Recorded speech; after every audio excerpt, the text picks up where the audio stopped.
Hello guys, welcome to my channel. Today we are going to solve question number 3 of exercise 1.1. As in our previous video we have solved question number 2. Now we are going to solve question number 3, that is find values of A, B, C and D which satisfy the matrix equation. वो कह रहे हैं कि A, B, C और D की values find करनी है जो इस इक्वेशन को सेटिस्फाई करें. इक्वेशन को सेटिस्फाई करने का मैट्रिक्स इक्वेशन को सेटिस्फाई करने का मतलब ये है कि अगर हम ए बी सी और डी चारों की वैल्यूज़ को यहाँ पे रिप्लेस करें पुट करें तो हमारे पास both sides of the equation are equal, दोनों साइडें उनकी इक्वल आनी चाहिए. जैसा कि हमने पिछले क्वेश्चन नंबर 2 में पढ़ा था कि दो मैट्रिक्स तब इक्वल होते हैं जब उनका ऑर्डर सेम हो और उनकी कॉरस्पॉन्डिंग एंट्रीज भी इक्वल हों. यहाँ पे हमारे पास पहले उन्होंने दिया हुआ है कि दोनों मैट्रिक्स आपस में इक्वल हैं. अगर ये दोनों इक्वल हैं इट मीन्स इनका ऑर्डर भी सेम है और इनकी कॉरस्पॉन्डिंग एंट्रीज भी सेम है. For example here order is 2/2 and here order is also 2/2. Order is 2/2 and now according to second condition their corresponding entries are also equal. So we are going to use second condition of equal matrices, that is their corresponding entries are equal. अगर इनकी corresponding entries equal हैं it means A plus C. Corresponding entries mean आमने सामने वाली.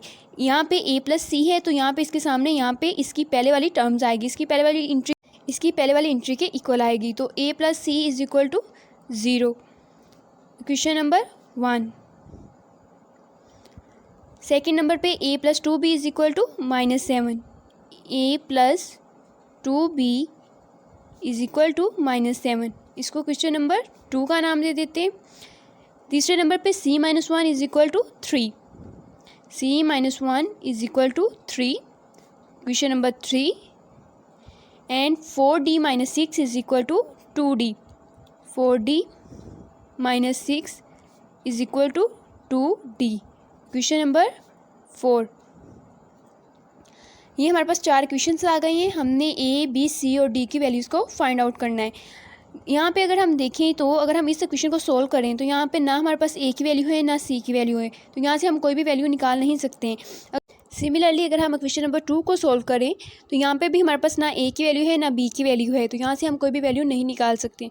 इस तरह अगर हम क्वेश्चन नंबर 3 की बात करें तो यहाँ पे सिर्फ हमारे पास एक वेरिएबल है, वेरिएबल मीन्स सी. यहाँ पे सिर्फ एक वेरिएबल है c-1 इज इक्वल टू 3. यहाँ से हम सी की वैल्यू निकाल सकते हैं. इसी तरह क्वेश्चन नंबर 4 है, यहाँ पे भी सिर्फ एक वेरिएबल है, यहाँ पे भी डी है, यहाँ पे भी डी है. तो यहाँ तो हम इसमें से क्वेश्चन की वैल्यू इस क्वेश्चन को सोल्व कर लें या इसको सोल्व कर लें, कोई इसका फ़र्क नहीं पड़ता है कि आप पहले इसको करें या इसको करें. तो हम सोल्व करते हैं क्वेश्चन नंबर 3 को. सो फ्रॉम क्वेश्चन नंबर 3 हम लिखेंगे from question number 3. Question number 3 हमारे पास है c-1 is equal to 3. c-1 is equal to 3. C की वैल्यू फाइंड करनी है. c is equal to 3. यहाँ पे -1 हो रहा है, यहाँ पे आके प्लस का 1 हो जाएगा, तो c is equal to 3 plus, so c is equal to 4. अब हम सोल्व करेंगे क्वेश्चन नंबर 4 को. तो फ्रॉम क्वेश्चन नंबर 4 हमारे पास क्वेश्चन नंबर 4 है 4d-6 is equal to 2d. d को एक साइड पे शिफ्ट कर लेते हैं. 4d यहाँ पे प्लस का 2d है, यहाँ पे आके माइनस का 2d, और यहाँ पे 6 माइनस का है तो इस साइड पे जाके प्लस का 6 हो जाएगा. 4d minus 2d is equal to 6. हमने d की वैल्यू फाइंड करनी है तो d इज इक्वल टू 2 यहाँ पे मल्टीप्लाई हो रहा है तो दूसरी साइड पे जाके डिवाइड हो जाएगा. तो d is equal to 2 3 6, d is equal to आ गया 3. तो हमने c और d दोनों की वैल्यूज़ निकालनी है क्वेश्चन नंबर 3 और क्वेश्चन नंबर 4 से. अब हम क्वेश्चन नंबर 1 और क्वेश्चन नंबर 2 को सॉल्व कर सकते हैं. देखिए यहाँ पे है a plus C is equal to 0. हमारे पास c की वैल्यू आ गई है, हम c की वैल्यू को यहाँ पे रिप्लेस करेंगे तो हमारे पास a की वैल्यू आ जाएगी. So from question number 1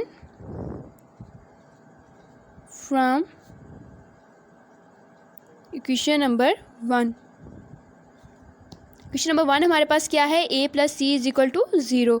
a plus C is equal to 0. अब यहाँ पे हमारे पास c की वैल्यू आ गई है 4, उसको हम यहाँ पे रिप्लेस करेंगे. a plus 4 is equal to 0. a is equal to, यहाँ पे 4 प्लस का है, दूसरी साइड पे जाके 4 माइनस का हो जाएगा, तो a इज इक्वल टू -4. अब हमारे पास क्वेश्चन नंबर 2 रह गई है, वो है a+2b = -7। तो हम लिखेंगे फ्रॉम क्वेश्चन नंबर 2,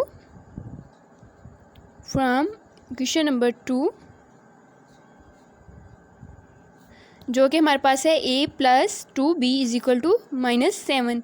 a+2b = -7।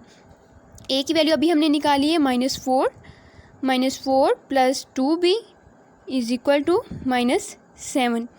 4 को हम दूसरी साइड पे शिफ्ट कर देंगे तो 2b = -7। 4 यहाँ पे माइनस का है, जब इस साइड पे आएगा तो प्लस का हो जाएगा।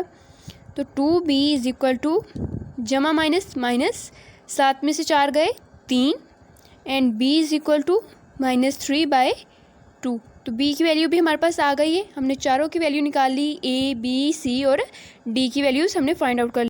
उन्होंने हमसे कहा था कि a, b, c और d की वो वैल्यूज़ फाइंड करें जो इस इक्वेशन को सेटिस्फाई करें। तो हमने a, b, c और d की वैल्यूज़ को निकाल लिया है। अगर अब हमने चेक करना है कि ये वैल्यूज़ हमारी ठीक आई हैं या नहीं ठीक आई हैं, क्या ये इस इक्वेशन को सेटिस्फाई करती हैं, तो हम ये सारी वैल्यूज़ को यहाँ पे इक्वेशन में पुट करेंगे और देखेंगे क्या ये दोनों साइड्स को सेटिस्फाई कर रही हैं या नहीं कर रही हैं।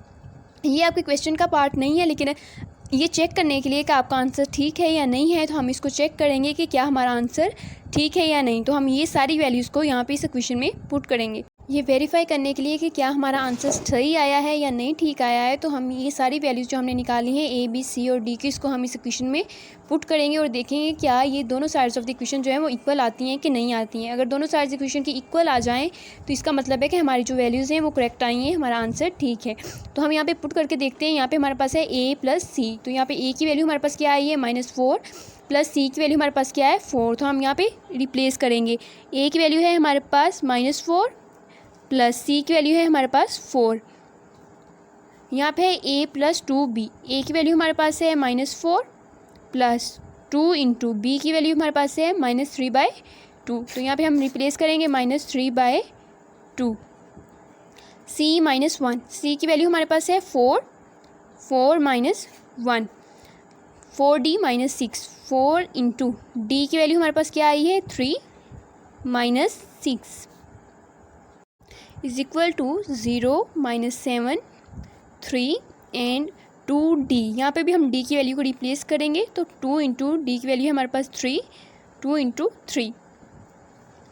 नाउ 4 -4 + 4 कैंसिल आउट, 0 -4 + 2 यहाँ पे कैंसिल हो जाएगा, यहाँ पे मल्टीप्लाई हो रहा है, यहाँ पे डिवाइड हो रहा है, तो दोनों कैंसिल हो जाएंगे, इंटू -3।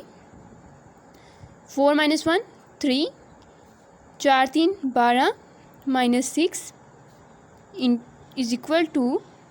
0 - 7 3 and 3 multiplied by 2 6।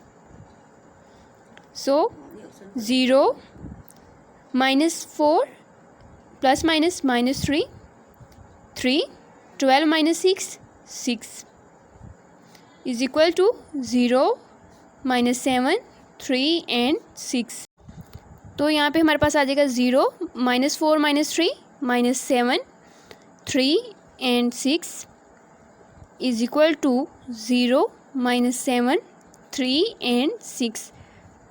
तो both sides of the equation are equal. So जो हमने आंसर्स निकाले हैं A, B, C, D वो करेक्ट हैं। तो ये था हमारे पास क्वेश्चन नंबर 3। आई होप आपको समझ आ गई होगी। Thanks for watching. Please like, share and subscribe to my channel.